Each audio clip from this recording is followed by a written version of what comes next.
Mario once again with MIA Microflight, and these are the elevator sleeves framework for the sleeves or for the elevator.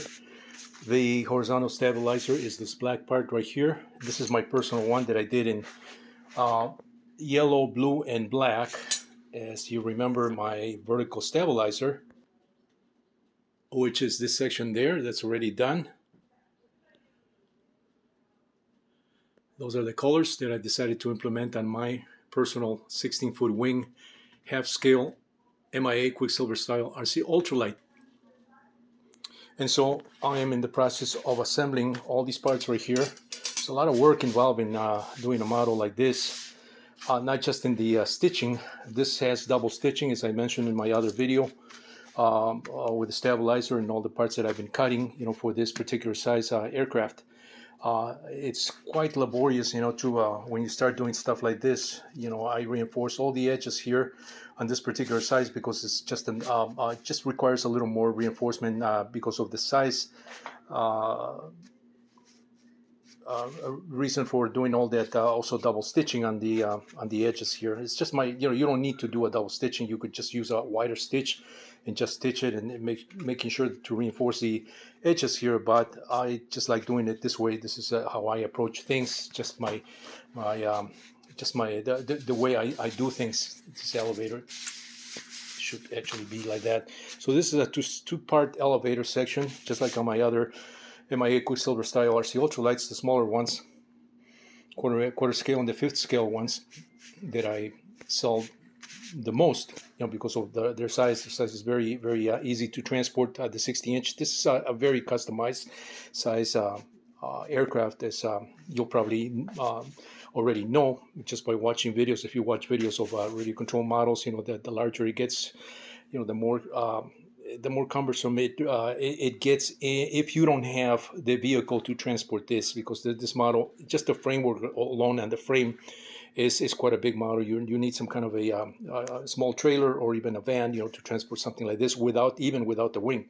So some people have those vehicles. I just happen not to have one of those. I don't plan on buying one of those. I don't need one of those, and so I'm building this as a point of reference because a customer requested the 16-foot wing parts, for this particular aircraft, and so I decided to do one as reference so that I can guide them in the bending of the tubes and all that other information that is required, to fully assemble. Although he already has two of my Quicksilver style RC Ultralights. He's got the 60-inch, which is a fifth scale, and the quarter scale, which is an 8-footer.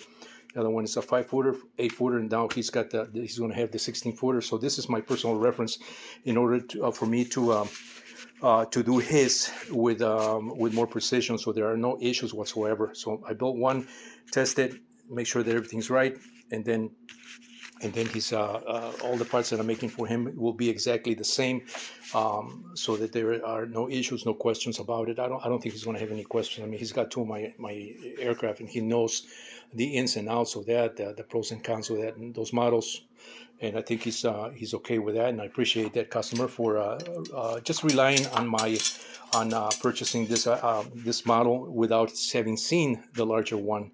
But like I was saying, once you have model, and it's the same with me. When I buy a model or something, a product, and I look at the product and I really like the way it was made, or I like the approach, or whatever, for whatever reason, and I want something a little bit larger, I typically tend to put a trust on that manufacturer. That the larger one's going to be similar, with similar approach, and I'm rarely wrong in that respect. When you develop a trust, and that's the way I work with my customers. Many of my customers that are buying these things are return customers. That a good portion of them are pilots themselves of the real aircraft. So they truly appreciate this, and I really appreciate them putting their trust, like I said, in my work here. That out of the way, let me go back to this.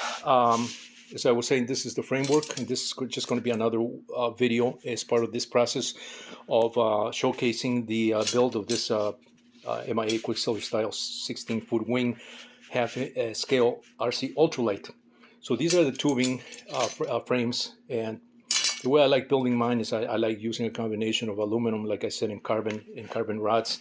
Carbon rods where it really requires it, aluminum where it's not that critical. And so that's what you're seeing. These parts right here, they're already drilled and ready to be assembled. This tube right here is already inserted, and as you can see how nice and tight.